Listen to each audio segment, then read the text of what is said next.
কলিহত জীব যত পাপই করুক, যত অন্যায় যত অপরাধ করুক, জীবনের মধ্যে একটি বার এক মুহূর্তের জন্য যদি তার ভিতরে চৈতন্য জ্ঞান আসে, সেই চেতনা চৈতন্য নিয়ে যদি একবার নিজের অপরাধগুলি ভগবানের চরণে সঁপে দিয়ে দুপুরটা বাড়ি বাড়ি সমান করে আত্মনিবেদন করে করজোরে যদি একবার বলতে পারি, হে দয়াময়, আমি পতিত, আমি পাষণ্ড, দয়ার মূল সুন্দর। তিনি বললেন যে জীব যত পাপই করুক, যত অপরাধই করুক না কেন, যদি একটি বারের জন্য নিজের ভুল বুঝতে পারে, সে যদি একবার হা গৌর হা গৌর হা কৃষ্ণ বলে আমার কাছে আসে, আমি সমস্ত অপরাধ দূরীভূত করে তাকে আমি আমার কোলে তুলে নিই। অন্যান্য যুগের চেয়ে আমাদের কলিযুগে করুণাময় গৌর হরি তার গুণের কথা, তার যে করুণা, তার যে দয়া আর কোন যুগে এমনটা ছিল না। তাই দেখবে হাজার অপরাধ করেও জগায় বাঁধা যারা অবশেষে, যিনি কিনা নেতাই চাঁদের কপালে কলসির কান ভেঙে মেরেছিল, তথাপিও নিত্যানন্দ প্রভু বলেছিলেন, মেরেছিস কলসির কানা, তাই বলে কি নাম দেব না? এই তো দয়া, এটাই তো দয়া।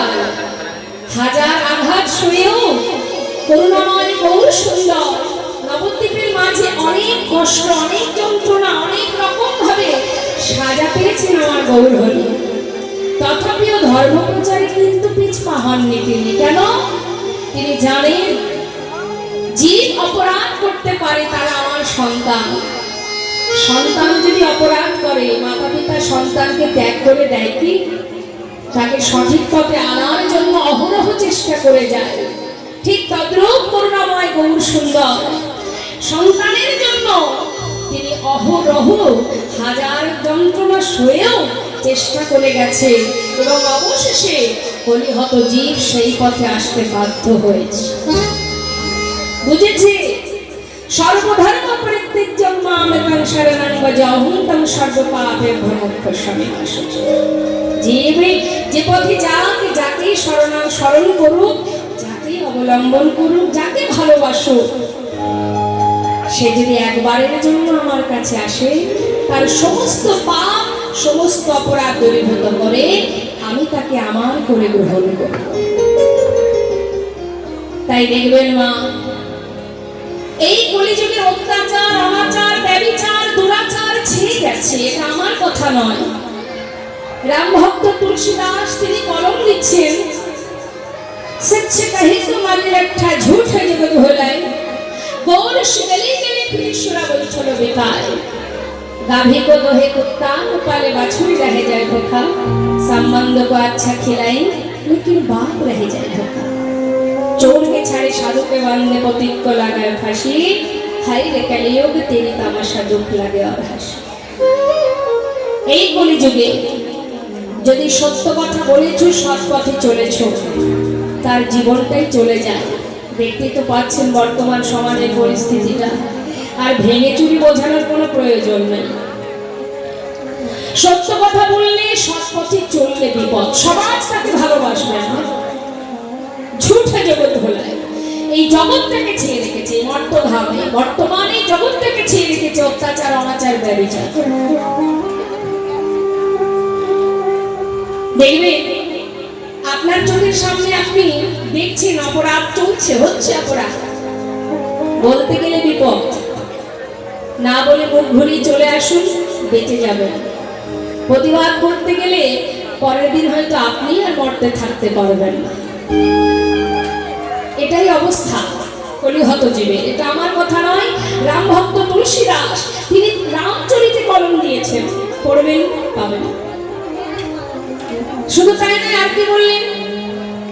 গৌরস্মরী গরুর দুধ, যারা দুধ বিক্রি করেন, হরে কৃষ্ণ, কথা দিকে একটু মন দিতে হবে।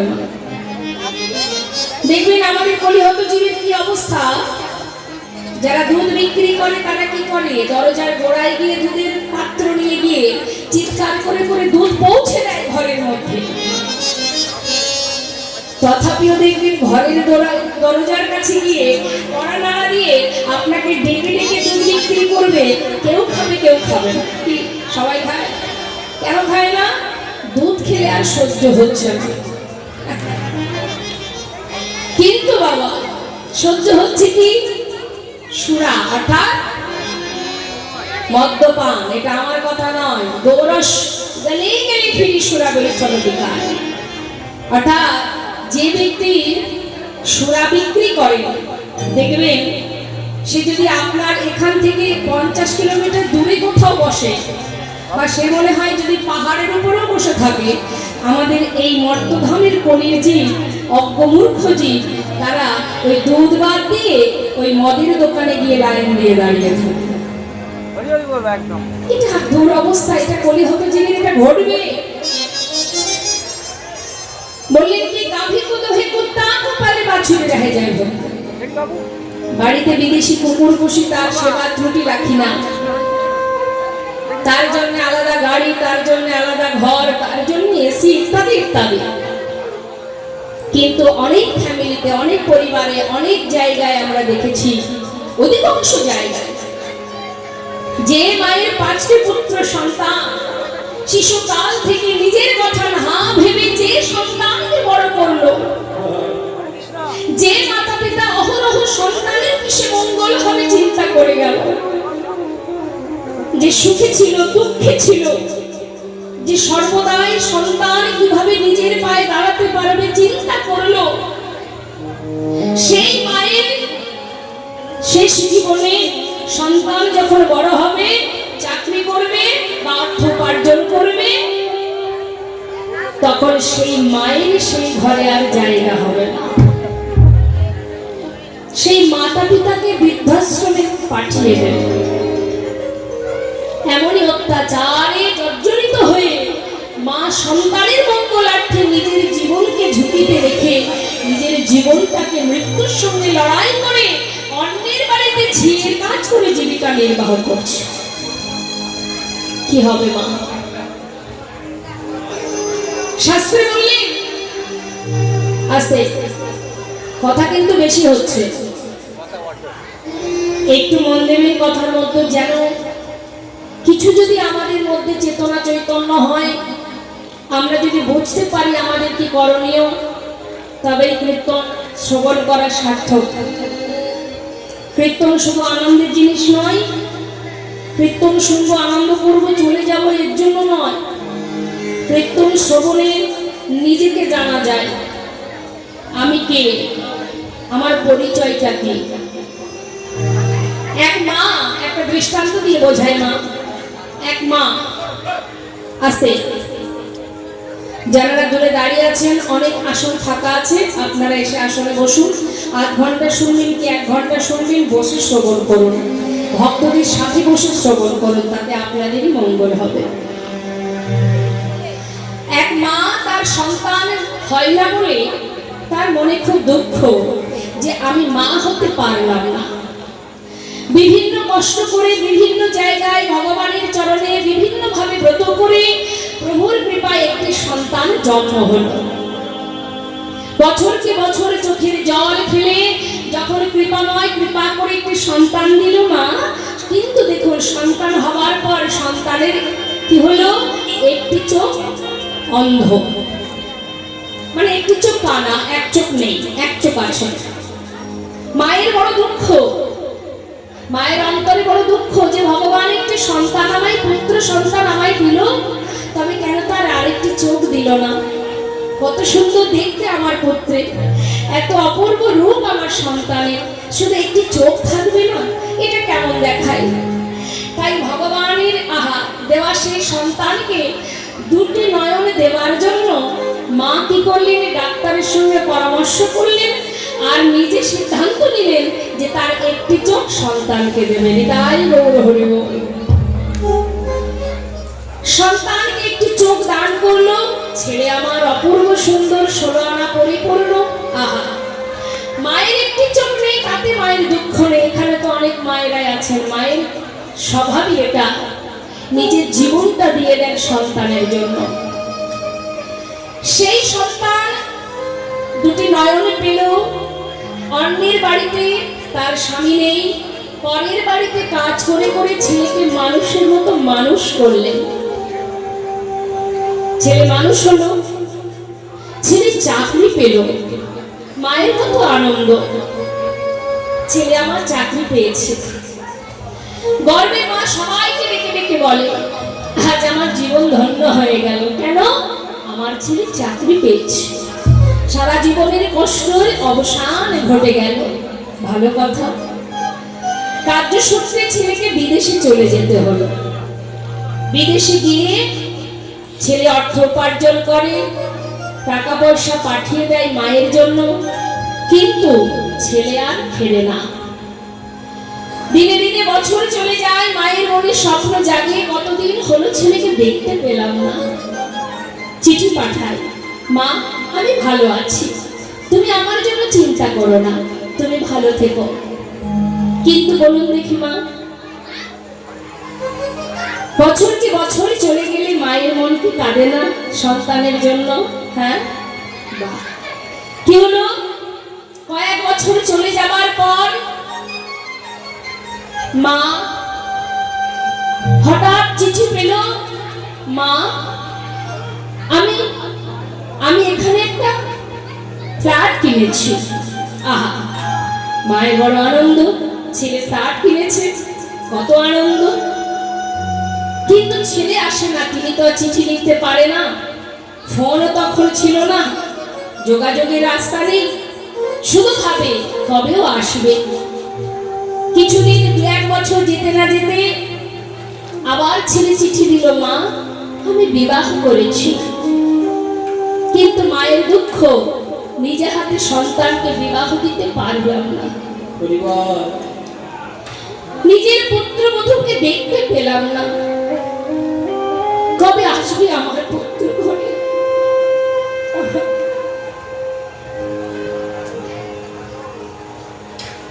চলে গেল কয়েক বছর, ছেলের একটি পুত্র সন্তান হলো। চিঠিতে লিখলো, মা তোমার নাতি হয়েছে।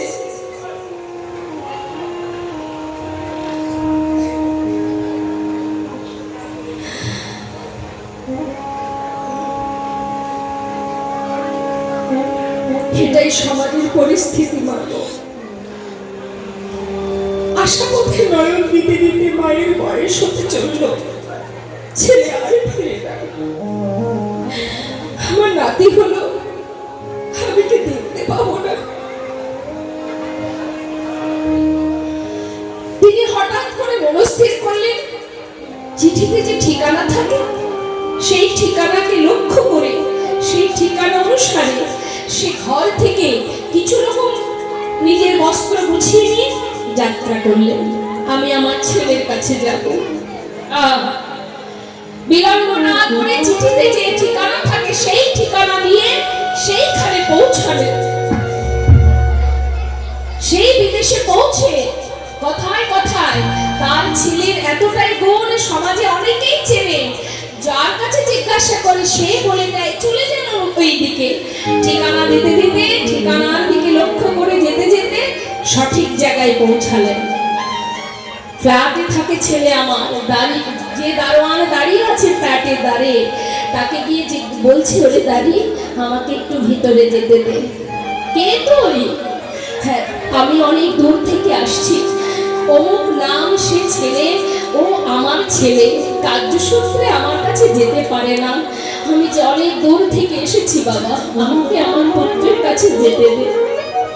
মায়ের কান্না দেখে বিলম্ব না করে সেই গাড়ি তাকে ছেড়ে দিলেন। সে লিফটে উঠে সন্তানের ঘরে গিয়ে পৌঁছালেন। ঘরে গিয়ে পৌঁছানো মাত্রই দেখছে দোলনাতে নাতি ঘুমাচ্ছে। আহা, দেখা মাত্রই মা ছুটে গিয়ে সেই নাতিকে কোলের মধ্যে করে আদর করছে। আর যখন আদর করছে তখন তার পুত্রবধূ এসে বলছে, কে তুই? এত বড় সাহস, আমার ঘরে প্রবেশ করে আমার সন্তানকে ধরেছিস? চিনি না জানি না, কে, পরিচয় কি তোর? আমার সন্তানকে ছেড়ে দে। সঙ্গে সঙ্গে স্বামী ফিরে এলো ঘরের ভিতর থেকে। মা বলে উঠলেন, এটা আমার নাতি, তোমার যে স্বামী সে আমার সন্তান, আমার পুত্র। স্বামীকে জিজ্ঞাসা করছে, স্বামী ইনি কি তোমার মা? ছেলে চিন্তা করছে বিপদ, মার হলো বেশ ধনী পরিবারের কন্যাকে বিবাহ করেছি, যদি এখন বলি এটা আমার মা, যদি আমার স্ত্রী সেটা সইতে না পারে, যদি আমায় ছেড়ে চলে যায়, তাই বলছে দেখো আমি তো ওনাকে চিনি না, আমি চিনি না। মা বলছে, খোকা তুই আমায় চিনিস না বাবা, ভালো করে দেখ। যেই না বলেছে চিনি না, তাকে ঘাড় ধাক্কা দিয়ে বাহির করে দিল। এবার মায়েরা বলুন, সেই মার কি করে বেঁচে থাকবে? জীবনের প্রতিটা মুহূর্ত, প্রতিটা সময় যার জন্য ভেবেছে, সেই যদি বলে মাকে চেনে না, আর কি আছে তার জীবনে? তাড়াতাড়ি করে নিচে নেমে এসে দাঁড়িকে বললে, জানিস দাঁড়ি, দারোয়ানকে বলছে, ওরে আজ আমার সন্তান আমায় চিনতে পারলো না। নিজে হাতে মা সেই দারোয়ানকে দিয়ে চিঠি লেখালো, জীবনে কিভাবে সন্তানকে মানুষ করেছে চিঠিতে সব কিছু লিখে মা আমার একটি ঘরের ভিতরে প্রবেশ করে নিজের গলায় দড়ি দিয়ে নিজের প্রাণ ত্যাগ করলেন। সেই চিঠি পেল সন্তান, যখন চিঠি পেল, যখন চৈতন্য হলো, তখন তো মা চলে গেল। তাই এটা, এই কথাটা, এই দৃষ্টান্তটা দেওয়ার এটাই কারণ, মা যাদের জন্য ভাবছো তুমি, কাতব কান্তা কস্তে পুত্র সংসারায় বতিব বিচিত্র নলিনী জগত তরলংদার বদতি সজত। মায়ার সংসারে তুমি যাদের চিন্তা করছো, যাদের কথা ভাবছো, সময়ের সাথে সাথে তুমি তার কাছে বোঝা হয়ে যাবে।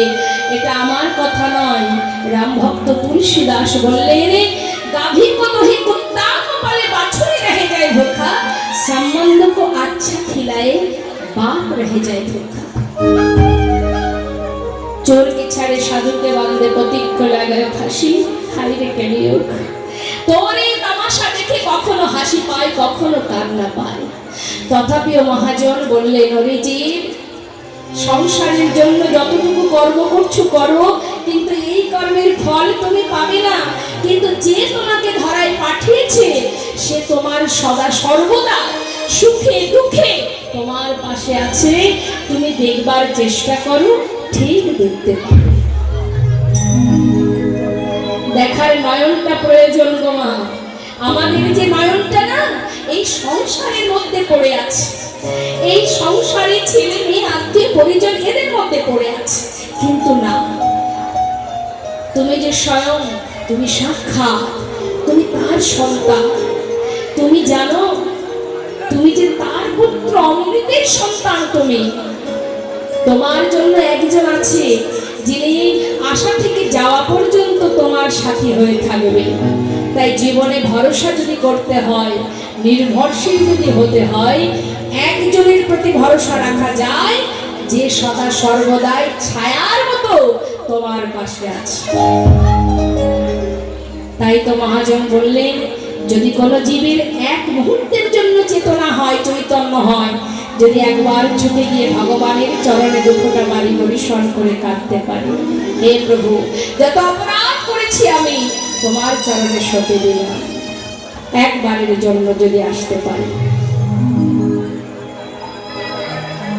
যদি একবার স্মরণ করতে পারে, যদি একবার হাজার ভুলের পরেও আসতে পারে। মহাজন বললেন, সদস্য ডাকার মতো ডাকো, ভালোবাসো, বিশ্বাস করো।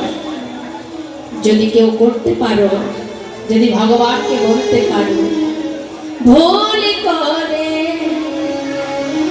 যদি আসি স্মরণে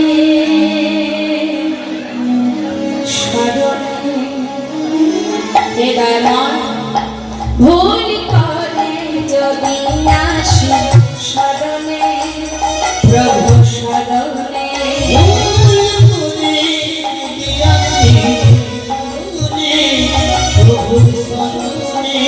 বলনে বিনাতি চরণে চরণে প্রভু চরণে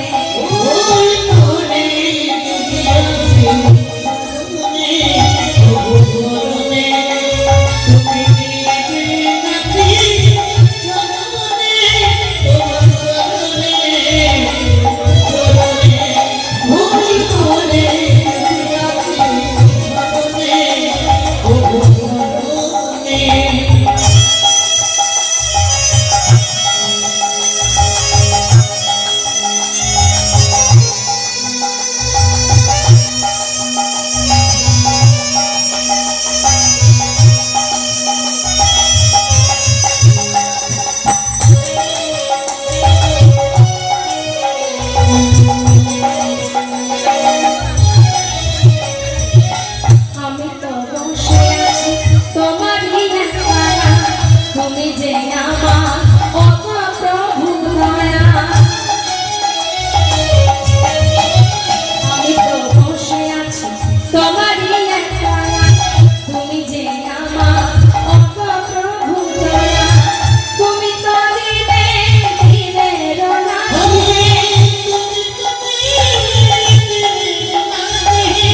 তুমি তো দিনে দিনে রোনা দিনে রোনা ভুল করে দিয়াছি স্মরণে স্মরণে ভুল করে দিয়াছি স্মরণে স্মরণে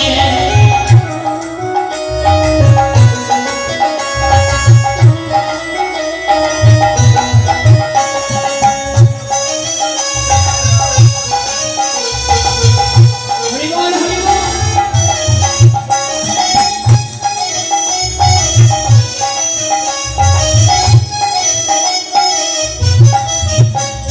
রাখবে তুমি রাখো আমায় যেখানেতে মর্জি এ জন্মে রাখবো না তোমার কাছে আরজি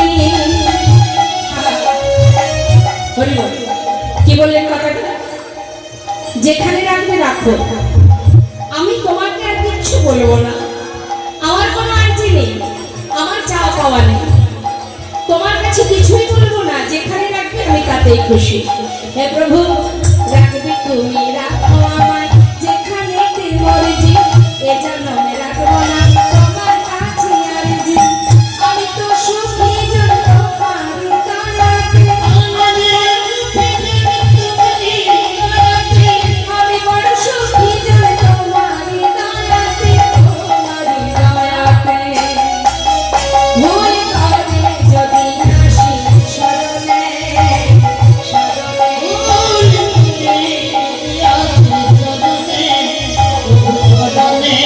বলনে বিনাতি চরণে চরণে প্রভু চরণে নারায়ণ হরি বল হরি বল